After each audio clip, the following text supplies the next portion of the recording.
Tuhan memberkati dan menguatkan juga membuat kita kembali segarkan.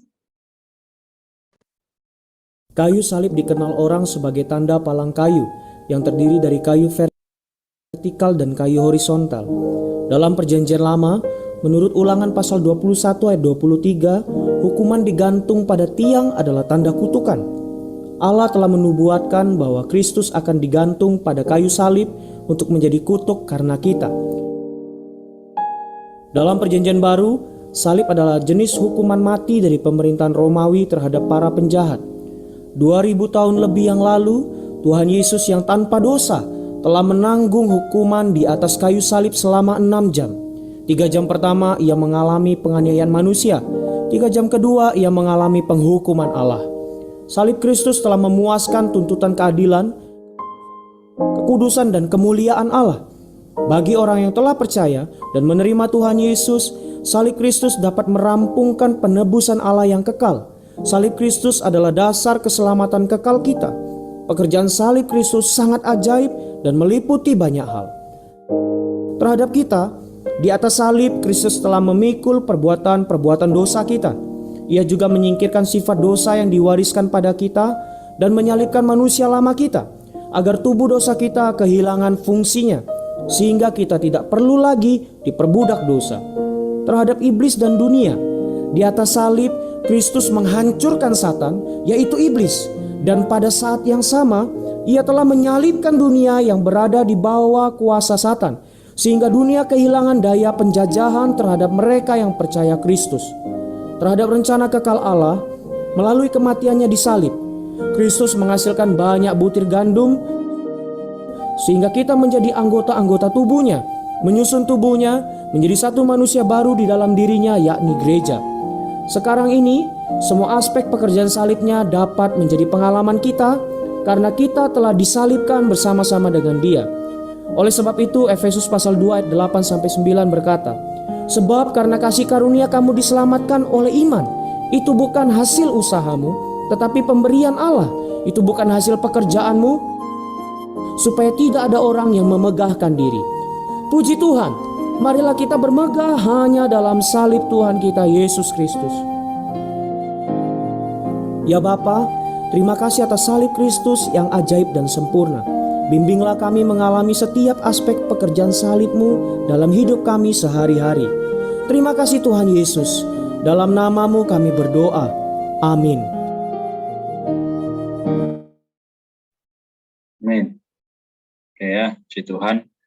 Kita bisa sama-sama kembali dikuatkan ya, diteguhkan ya, sehingga tadi juga berbahas bagaimana mengenai salib ya, mengenai salib Kristus.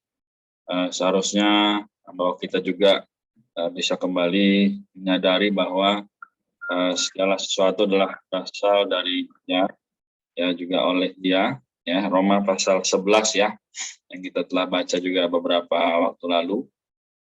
Nah, oke, kita bisa sama-sama doa dulu ya. Ya, adakah yang bersedia untuk bahwa kita mulai pembacaan kitab dengan doa malam hari ini?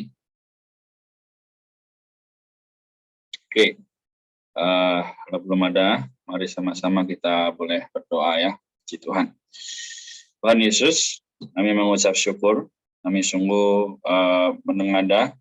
Kami sudah menyadari bahwa kami adalah orang yang telah diselamatkan, juga bawalah kami Tuhan menjadi orang-orang yang sadar bahwa Engkaulah satu-satunya jalan, Engkaulah satu-satunya yang dapat kami megahkan.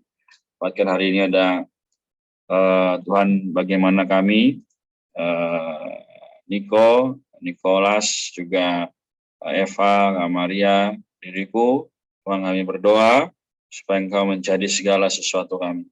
Terima kasih Tuhan, kami bersyukur dan berdoa. Haleluya. Amin. Oke, pertanyaan ya, apakah suaraku baik-baik saja atau putus-putus atau kecil?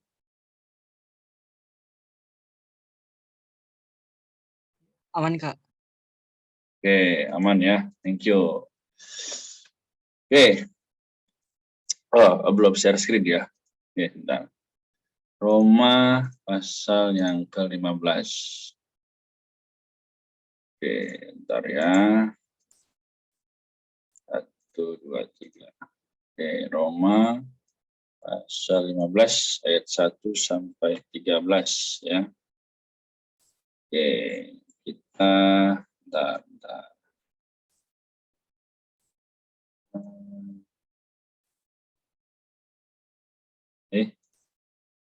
Oke ya, sudah kelihatan ya. Roma pasal 15 ayat 1 sampai 13 ya. Puji Tuhan. Tadi siapa? Oke, Niko. Oke.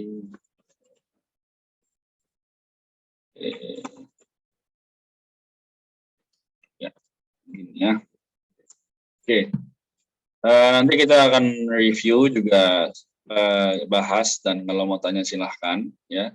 Tapi kita mulai aja dulu ya, menurut Kristus ya, Roma pasal 15. Karena hanya 13 ayat, kita boleh gantian ya, satu orang satu ayat. Oke. Roma 15 ayat 1, kita yang kuat wajib menanggung kelemahan orang yang tidak kuat, dan jangan kita mencari kesenangan kita sendiri. Ayat 2, setiap orang di antara kita harus mencari kesenangan sesama kita demi kebaikannya untuk membangunnya. Karena Kristus juga tidak mencari kesenangan sendiri, tetapi seperti ada tertulis, kata-kata cerita mereka yang menceritakan Engkau telah mengenai. Sebab segala sesuatu yang ditulis dahulu telah ditulis untuk menjadi pelajaran bagi kita, supaya kita teguh berpegang pada pengharapan oleh ketekunan dan penghiburan dari kitab suci. Semoga Allah, sumber ketekunan dan penghiburan, mengaruniakan kerukunan kepada kamu sesuai dengan kehendak Kristus Yesus. Amin. Sehingga dengan satu hati dan satu suara kamu memuliakan Allah dan Bapa Tuhan kita Yesus Kristus. Sebab itu, terimalah satu sama lain, sama seperti Kristus juga telah menerima kita untuk kemuliaan Allah. Yang aku maksudkan ialah demi kebenaran Allah, Kristus telah menjadi pelayan orang-orang bersunat untuk mengukuhkan janji yang telah diberikannya pada nenek moyang kita. Dan untuk memungkinkan bangsa-bangsa memuliakan Allah karena rahmat-Nya, seperti ada tertulis, sebab itu aku akan memuliakan engkau di antara bangsa-bangsa dan menyanyikan mazmur bagi nama-Mu. Selanjutnya bersukacitalah hai bangsa-bangsa dengan umat-Nya. Dan lagi, pujilah Tuhan, hai kamu semua bangsa, dan biarlah segala suku bangsa memuji Dia. Selanjutnya kata Yesaya, Taruk dari pangkal Isai akan terbit, dan ia akan bangkit untuk memerintah bangsa-bangsa, dan kepadanyalah bangsa-bangsa akan menaruh harapan. 13. Semoga Allah, sumber pengharapan, memenuhi kamu dengan segala sukacita dan damai sejahtera dalam iman kamu, supaya oleh kekuatan Roh Kudus kamu berlimpah-limpah dalam pengharapan. Ini bawahnya, pengharapan. Oke. Amin. Puji Tuhan. Oke, jadi ada yang dapat 2 ayat, ada yang dapat 3 ayat ya. Nah, dari 13 ayat ini ya, sebelumnya membahas mengenai bagaimana kita harus hidup ya menurut penyambutan Allah atas hal menyambut kaum beriman dan sebagainya. Ya, di ayat 9 dari pasal 14 berkata, untuk itulah Kristus telah mati dan hidup kembali supaya Ia menjadi Tuhan. Nah, ini yang pertama harus kita ingat ya. Baik atas orang-orang mati maupun orang-orang hidup. Jadi malam ini ya, Dia menjadi Tuhan.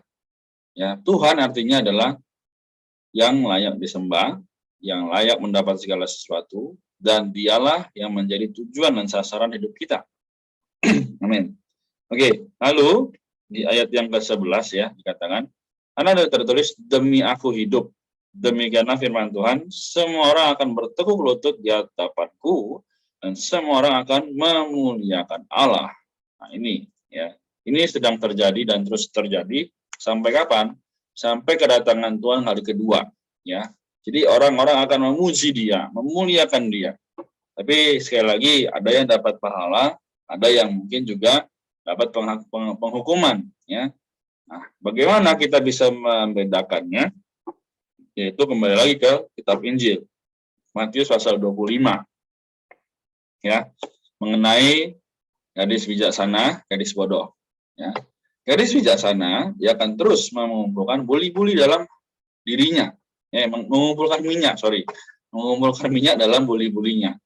Nah, tapi gadis-gadis yang bodoh, dia akan semena-mena atau seenaknya saja. Yang penting aku hidup, yang penting aku bisa terus menjadi manusia, ya, tapi tidak mementingkan perkara-perkara rohani. Nah, ini bahaya, ya. Oke, jadi kemudian aku singkat aja, kita lanjut ya. Ayat 17, ya, ini juga ayat yang sangat kita nikmati kemarin harusnya. Sebab kerajaan Allah bukanlah soal makanan dan minuman, tapi soal kebenaran, damai sejahtera, dan sukacita dalam Roh Kudus, ya. Jadi mungkin hari ini banyak orang yang nggak cuman orang muda, ya, tapi orang tua, orang dewasa, semua suka makan, ya. Hobi kuliner, ya, bukan berarti itu salah. Tapi teman-teman sekalian, kita perlu membedakan mana yang tepat dan yang kurang tepat. Dan sekali lagi, kalau kita mau masuk ke dalam kerajaan Allah, kita tidak boleh diduduki hanya oleh perkara-perkara yang kelihatan. Tapi kita harus memiliki hidup untuk kerajaan. Ya. Kenapa? Nanti kelak kehidupan kita, itu yang dinilai. Dan sekarang sedang diuji, gitu ya. Oke. Jadi banyak perkara, ya, tadi kita juga salah baca di pasal 15, ya. Di ayat 1, kita yang kuat wajib menanggung. Nih, sudah menjadi satu perintah, ya. Jadi hari ini kita yang kuat nih, ya. Kita yang di sini kan, ya, kalau nggak kuat nggak mungkin datang, ya. Nggak mungkin mau makan waktu 30 menit, ya, baca firman, nggak mungkin. Jadi sekali lagi kita yang kuat, kita perlu mendoakan, kita datang kepada teman kita yang membutuhkan, ya, sehingga hari ini pun, ya, kita bisa menjadi saluran-saluran daripada Tuhan. Ya, ayat 3 juga sangat baik, ya. Karena Kristus juga tidak mencari kesadarannya sendiri. Tapi seperti ada tertulis, kata-kata cercaan mereka yang mencerca engkau telah mengenai aku. Nah, sekali lagi, Tuhan telah dicerca, maka kita juga dicerca. Sama seperti bagaimana Tuhan mati, kita mati, Tuhan bangkit, kita bangkit. Ya teman-teman sekalian, apa yang Tuhan hidupi menjadi kehidupan kita juga. Bangga nggak? Harusnya bangga, ya. Karena, ya, Tuhan kita Yesus Kristus bukan hanya menjadi Tuhan yang jauh, tapi menjadi apa adanya kita hari ini. Ya. Dia menjadi roh yang menghidupkan dalam kita. Oke, lalu di ayat yang kelima, ya. Semoga Allah sumber ketekunan dan penghiburan mengaruniakan kerukunan kepada kamu sesuai dengan kehendak Kristus Yesus. Nah, sama seperti video yang awal kita tadi lihat, ya, bagaimana salib Kristus itu benar-benar menjadi kebanggaan kita. Ya. Jadi apakah kita boleh bangga dengan pencapaian kita hari ini? Boleh, tapi jangan dibawa terus, karena nanti kalau kita tidak menyadari ini, maka kebanggaan kita yaitu salib Kristus akan pudar. Ya. Orang tidak bisa melihat lagi kemustikaan Kristus. Ya, jadi ini beberapa poin yang aku mau sampaikan. Ya, mungkin ada yang mau tambahkan atau mau tanya, dipersilahkan.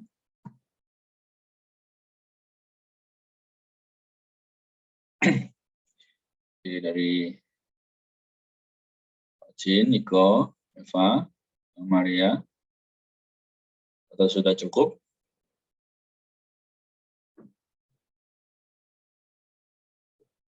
Oke, berarti sudah cukup, ya. Kalau belum ada, nanti yang mau tambahkan atau sharing lagi silahkan, ya, di grup. Aku langsung simpulin aja, nah mengingat waktu juga, ya. Jadi di sini dibilang, ya, ayat 8, kita perlu perhatikan dan concern, ya. Yang aku maksudkan ialah demi kebenaran Allah, Kristus telah menjadi pelayan orang-orang bersunat untuk melakukan janji yang telah diberikannya kepada nenek moyang kita. Haleluya. Yang Kristus telah menjadi pelayan orang-orang bersunat untuk melakukan janji yang telah diberikannya. Nah, hari ini janji yang telah diberikannya dikokohkan dan semakin terus dikuatkan. di dalam kita masing-masing. Jadi mungkin kita berpikir, Tuhan, hari ini aku berdosa, hari ini aku salah, hari ini aku lemah. Memang kita lemah, berdosa, dan salah. Tapi apa teman-teman sekalian? Ayat 10 ya.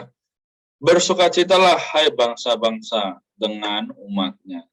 Jadi biarpun kita salah, biarpun kita ada pelanggaran ya, tapi justru di situ kita mengalami apa? Kristus yang luar biasa ya. Jadi dikatakan ayat 12 ya. Taruh dari pangkal Isai akan terbit dan ia akan bangkit untuk memerintah bangsa-bangsa, dan kepadanya lah bangsa-bangsa akan menaruh harapan. Jadi seperti kita kalau orang-orang awam ya berpikir, kok Tuhan Yesus egois amat ya. Semua harus menaruh harapan padanya ya. Semua juga harus berseru dan bersandar padanya. Tapi kok kehidupan kita kok nggak maju-maju ya, biasa aja ya. Nah, jadi memang itulah prinsip kehidupan orang Kristen ya.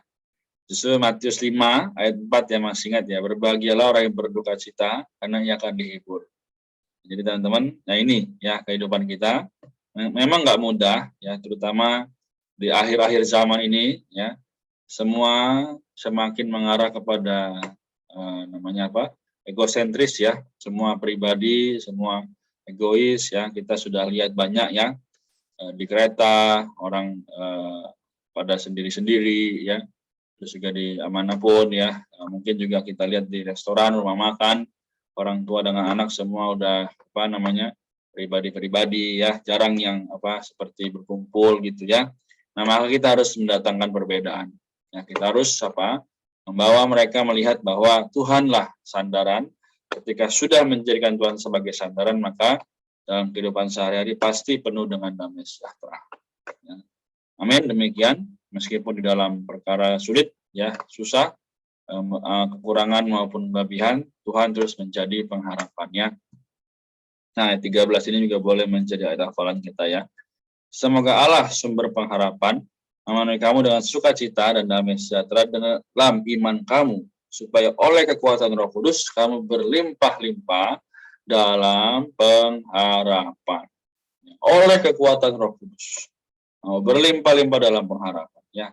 Meskipun kita sibuk ya belakangan ini, mungkin juga banyak hal yang harus kita kerjakan, tapi justru di dalam kelemahan ya, kekuatan Roh Kudus itu akan berlimpah-limpah dalam kita dan penuh dengan pengharapan.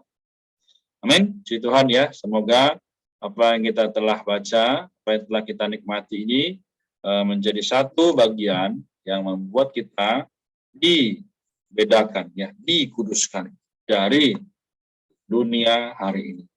Amin ya teman-teman sekalian. Semoga Tuhan memberkati, ya, Tuhan juga menguatkan kita. Sampai di sini pembacaan kita. Apakah ada yang bersukarela untuk mendoakan masing-masing dari kita semua malam ini? Ya, mungkin aku. Silakan. Mari kita satukan hati di dalam doa. Tuhan, kami mengucap syukur dan terima kasih kepadamu karena kami masih bisa dapat berkumpul dan membaca Alkitab bersama. Tuhan, terima kasih juga atas sharing yang disampaikan Kak Renard, kiranya melalui pembacaan Alkitab pada malam hari ini bisa menjadi rema dalam kehidupan kami dan tinggal diam di dalam hati kami masing-masing. Dan kita bisa menjadi berkat bagi orang-orang di sekitar kami. Tuhan berkati juga kami yang sudah hadir pada malam hari ini maupun yang belum sempat hadir. Kiranya Tuhan memberkati di dalam perkuliahan kami, pekerjaan kami, pelayanan kami, maupun di segala aktivitas yang kami lakukan. Kiranya ini juga sesuai dengan perintah-Mu saja dan sesuai kehendak-Mu saja ya Tuhan. Terima kasih ya Tuhan, kami sudah berdoa dan mengucap syukur. Haleluya, amin. Amin. Amin. Haleluya. Oke, terima kasih, Jin ya. Baik, kita sampai di sini bagian bisa open kamera.